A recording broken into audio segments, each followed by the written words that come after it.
Stationery کی طرف آ گئی۔ شاپنگ مکمل کرنے کے بعد اب وہ ذائشہ کو ڈھونڈ رہی تھی جو اس رش میں اسے کہیں نہیں مل کر دے رہی تھی۔ اسے اب پریشانی ہونے لگی تھی۔ ادھر ادھر دیکھتے یوں ہی اس کی کوہنی کسی آہنی بازو سے ٹکرائی تو بے اختیار جہاں ذائشہ کے منہ سے سوری نکلا تھا وہی مقابل کی آنکھوں میں تحیر سے مٹایا تھا۔ اٹھ شیر خود بھی ذائشہ کو ادھر دیکھ کر خاصا حیران ہوا تھا۔ وہ اور خرم گھر کا کچھ سامان خریدنے آئے تھے۔ خرم کلاتھنگ ایریا کی طرف نکل گیا تھا جبکہ وہ حماس کے لیے اسکول کی کچھ چیزیں لینے کی غرض سے اس طرف آ گیا تھا۔ آپ میرا پیچھا کر رہے ہیں؟ ذائشہ نے سخت نظروں سے اسے نوازا۔ جی بالکل، مجھ بندہ ناچیز کو موکلوں نے خبر دی تھی کہ ذائشہ صاحبہ فلاں جگہ قدم رنجا فرما رہی ہیں۔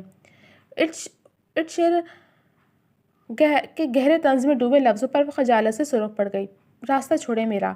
اسے اپنے سامنے استدعا دیکھ کر وہ نظر جھکائے تنبیہ لہجے میں بولی، آپ کے سارے راستے مجھ تک آتے ہیں اور میں ہی آپ کی منزل ہوں۔ یہ بات آپ جتنی جلدی اپنے ذہن میں بٹھا لیں آپ کے لیے اتنا اچھا ہے۔ اور شیر نے سرد لہجے میں سنجیدگی سے کہتے ٹرالی اس کے ہاتھ سے لے کر کاؤنٹر پر دی۔ ذائشہ جی جان سے لرز گئی۔ آئیے میں آپ کو گھر چھوڑ دیتا ہوں۔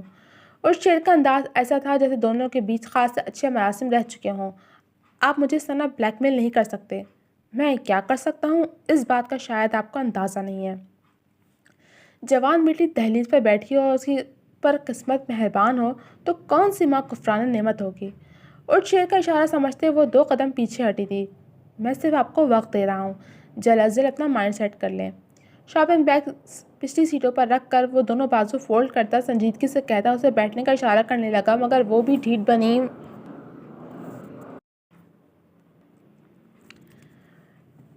وہیں کھڑی رہی تو مجبوراً اور شیر کو قریب آنا پڑا۔ آپ چاہ رہی ہیں کہ میں آپ کو اپنے بازو میں اٹھا کر گاڑی میں بٹھاؤں؟ اسے گہری نظروں سے دیکھتے اور شیر نے اس کے چہرے پر آیا پسینہ اپنے رومال میں جذب کیا۔ تو میں ایسا ہرگز نہیں کرنے والا۔ فی الحال آپ کا کوئی حق میرے پاس محفوظ نہیں۔ قدم اس کی طرف بڑھاتے وہ اسے گاڑی کے ساتھ لگا گیا اور اس کی طرف کا دروازہ وا کرتے لبوں پر مسکراہٹ بکھیرے اسے بیٹھنے کا اشارہ کیا۔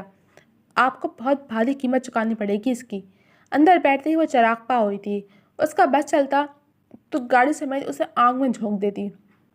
اس کی گدڑ بھپکیوں پر اور شیر نے مسکراہٹ دباتے ہاتھ بڑھا کر اسٹیریو آن کر دیا۔ استاد نصرت فتح علی خان کی آواز گاڑی میں گونج رہی تھی۔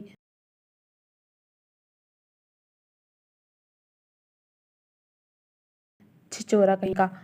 بڑبڑا کر وہ غصے سے منہ پھیر گئی اور اس کی بڑبڑاہٹ سے وہ خاصا محظوظ ہوا تھا۔ یہ سانگ وہ ہٹانے ہی لگا تھا مگر ذائشہ کے چہرے پر در آنے والے تاثرات اسے مزہ دے رہے تھے۔ اس نے ہاتھ واپس کھینچ لیا تھا۔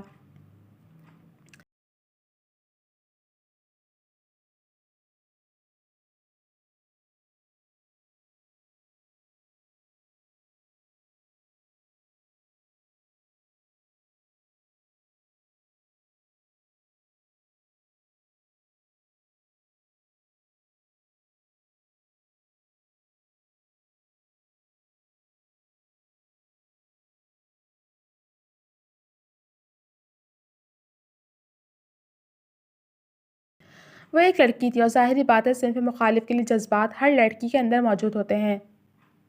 ذائشہ بھی نہ چاہتے ہوئے دونوں ہاتھوں کو باہم مسلتے دل کو دھڑکنے سے روک رہی تھی۔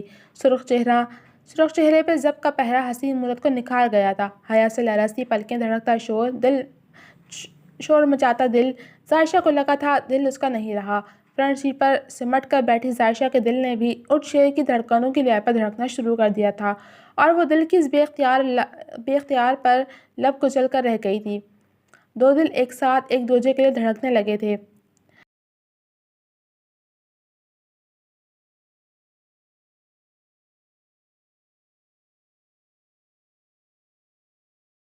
گانا ختم ہوتے ہی ذائشہ نے شکر ادا کیا تھا، امید ہے کہ آتش محبت کی کچھ تو تپش آپ تک پہنچی ہوگی۔ اور شیر کا متبسم لہجہ اسے شعلوں میں دھکیل گیا۔ لمحوں میں اس کے چہرے کی ہوائیاں اڑ گئی تھیں۔ کیا بکواس کر رہے ہیں آپ؟ دل کی آواز کو دباتے وہ غصے سے چیخی تھی۔ بکواس نہیں، محبت کر رہا ہوں۔ آپ کے وہ کھل کے ہنس دیا تھا۔ گاڑی روکیں ابھی اسی وقت، مجھے آپ کے ساتھ کہیں نہیں جانا۔ وہ اندیکھی آگ میں خود کو جلتا محسوس کر رہی تھی۔ کیا اس کی ذات اتنی ارزاں تھی کہ وہ شخص اس کے متعلق اسی سے اتنی بے باک گفتگو کرے؟ سنو لڑکی، قسمت تم پر مہربان ہے کہ اٹھ شیر کا دل تم پر آیا ہے۔ بلا جواز انکاری ہو کر تم مجھے ضد دلا رہی ہو اور جانتی ہو جب محبت ضد میں بدل جائے تو اس کا کیا انجام ہوتا ہے۔ اور شیر نے سختی سے اس کی کلائی چکرتے سرخ آنکھوں سے اسے ایک نظر دیکھا۔ سہ نہیں پائیں گی ظائشہ، میری عزت اور جنون میں خسارہ صرف آپ کی ذات کو ہوگا۔ آپ کی بہتری اسی میں ہے کہ دھارا جس سے بہہ رہی ہے اسے بہنے دیں۔ اسے روکنے اور موڑنے کی کوشش میں خود کو ہلکان کرنے کے بجائے اسی دھارا میں بہتی جائیں۔ اور شیر نے اس کا ہاتھ نرمی سے دبا کر چھوڑا تھا۔ لاکھ وہ گریزاں ہو، لاکھ دشمن جاں ہو، دل کا کیا کریں صاحب، ہم انہی پہ مرتے ہیں۔ شاپنگ ہو رہی ہے ہاں، گلا کھنگارتے خرم نے کہا تو مزینہ اس آواز پر اچھل پڑی۔ تم 2 نمبری ڈینٹسٹ میرا پیچھا کر رہے ہو؟ خرم کو سامنے دیکھ کر دل بے چین خوش فہم ہوا تھا، مگر وہ کیوں حالت دل ظاہر کرتی اور الٹا تیکھے جنون لیے اس پر چڑھ دوڑی تھی۔ فی الحال تو آپ کا پیچھا ہی کر رہا ہوں۔ وہ سر خم کر کے قبول کر گیا تھا۔ اس کی رائے پر اسے خوب تاؤ آیا تھا، اوپر سے اس کی پرتپش نظریں اسے مزید بکھلائے دے رہی تھیں، مگر وہ بھی اتنی جلدی خرم پر آیا ہونے والی نہیں تھی۔ کیوں کر رہے ہو؟ ایبرو اچکا کر اس نے سوال داغا۔ اغوا جو کرنا ہے؟ اسے دلچسپی سے دیکھتا وہ بے نیازی سے کندھے اچکا گیا۔ پھر تو شوق سے کرو، پھوٹ پھوٹ کرو گے اپنی قسمت کو کہ تاوان تو ملنے سے نہیں رہا۔ میری اماں کے پاس تو پھوٹی کوڑی بھی نہیں۔ وہ مزے سے تالی بجا کر بولی تھی۔ ٹھیک ہے، پھر میں تمہیں آزاد ہی نہیں کروں گا، اپنی قید میں ہی رکھوں گا۔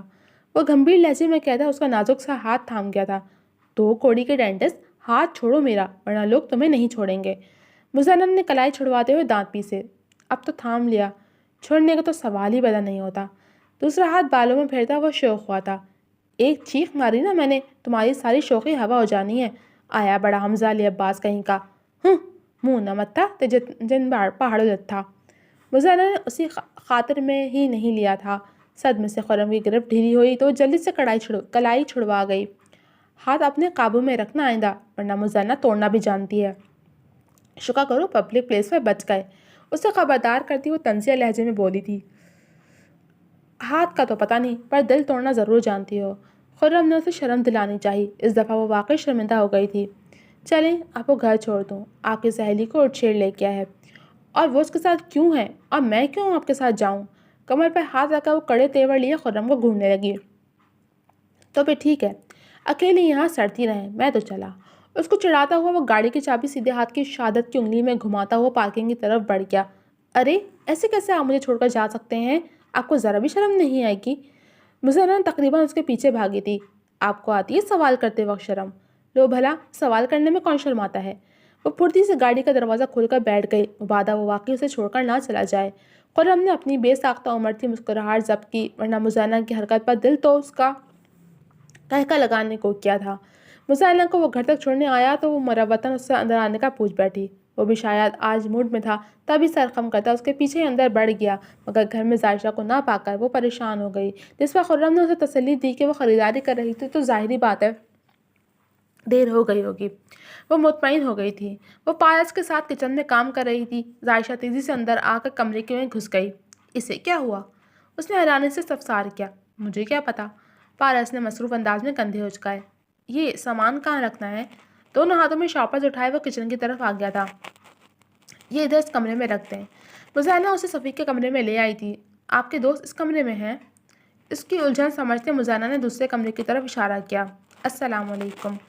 ساجدہ بیگم کو دیکھتے عرشیگ نے سلامتی بھیجی اور ان کے آگے جھک کر پیار لیا اور خرم کے ساتھ ہی ٹک گیا۔ خالدہ بیگم بھی وہیں موجود تھیں۔ دونوں خوبرو جوان لڑکوں کو دیکھ کر وہ خاصی متاثر ہوئی تھیں۔ کیا نام ہے تمہارا؟ میرا نام عرشیر ہے۔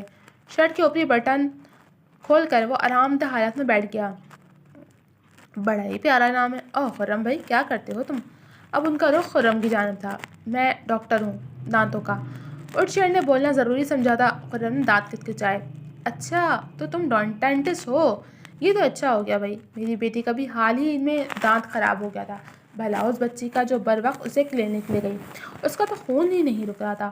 خیر سے اب تو گھر کا ہی ڈاکٹر ہو گیا ہے، کوئی مسئلہ ہوگا تو تم سے ہی رابطہ کریں گے ہم۔ خالدہ بیگم لگتا تھا پوری تفصیل بتانے کا اور آفر سے استفادہ اٹھانے کا ارادہ رکھتی ہیں۔ جی بالکل، میرے کلینک کے دروازے آپ لوگوں کے لیے ہمیشہ کھلے ہیں۔ Most welcome aunty. وہ کھلے دل سے آفر دے رہا تھا۔ وہ تو نہال ہی ہو گئی تھیں۔ ہونے والی ساس کو پٹا رہا ہے، گڈ جاب۔ عرشیر نے سرگوشیانہ انداز میں اسے داد دی تھی، جس پر وہ خوخار نظروں سے گھور کر رہ گیا۔ آپا تمہیں کیا ہوا ہے؟ اتنی لال کیوں ہو رہی ہو؟ اس کے ضبط سے سرخ ہوئے چہرے کو دیکھ کر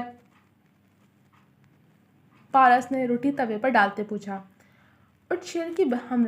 اور شیر بھائی کی ہمراہی میں سفر کیسا رہا؟ کیا کچھ کہا انہوں نے؟ چہرے پر شرارتی مسکراہٹ سے جائے مزینہ نے اسے کندھا مارتے ترنگ میں کہا، شٹ اپ مزینہ۔ غصہ پیتی وہ فریج سے پانی کی بوتل نکال کر گلاس میں پانی انڈیل رہی تھی اور شیر کی ہمت پہ وہ دنگ ہی تو رہ گئی تھی۔ اس کا غصہ ٹھنڈا ہونے کا نام نہیں لے رہا تھا۔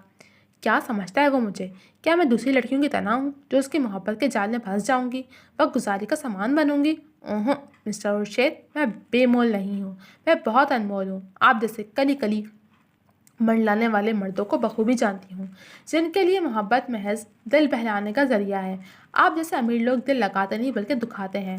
تنفر سے سوچتے اس نے یک ٹھنڈے پانی کا آخری گھونٹ حلق سے اتار کر گلاس سلیب پر یوں پٹکا جیسے وہ گلاس نہیں بلکہ اٹھ شیر ہو۔ یہ تم غصے میں پھن پھیلائے کیوں بیٹھی ہو؟ مزینہ کھونچتی نظروں سے اس کے چہرے کا جائزہ لے رہی تھی۔ کیا ضرورت تھی اسے روکنے کی؟ اسے کسے؟ دو لوگ ہیں۔ مزینہ جان بوجھ کر انجان بن رہی تھی۔ اس کے انداز کے مطابق وہ اور شیر کی ہی بات کر رہی تھی۔ یہ مجھے کہہ رہی ہیں؟ اور شیر وہاں نہ جانے کب آیا تھا اور اتفاق سے عائشہ کی آخری بات بھی سن چکا تھا۔ دراصل میری ایک اہم میٹنگ ہے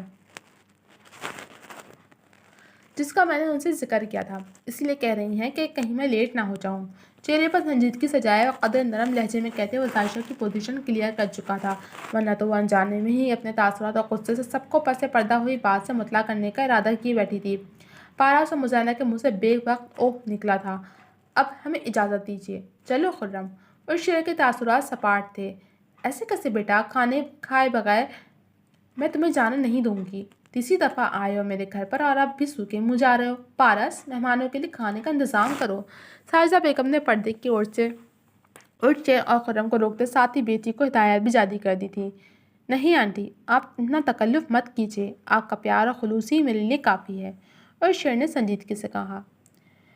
جی تو جناب، کیسی لگی آپ کو یہ ایپیسوڈ؟ امیدیں پسند آئی ہوگی۔ کمنٹ سیکشن میں اپنی رائے کا اظہار ضرور کیجیے گا۔ جلد ملوں گے آپ سے اگلے قسط کے ساتھ، تب تک کے لیے اللہ حافظ۔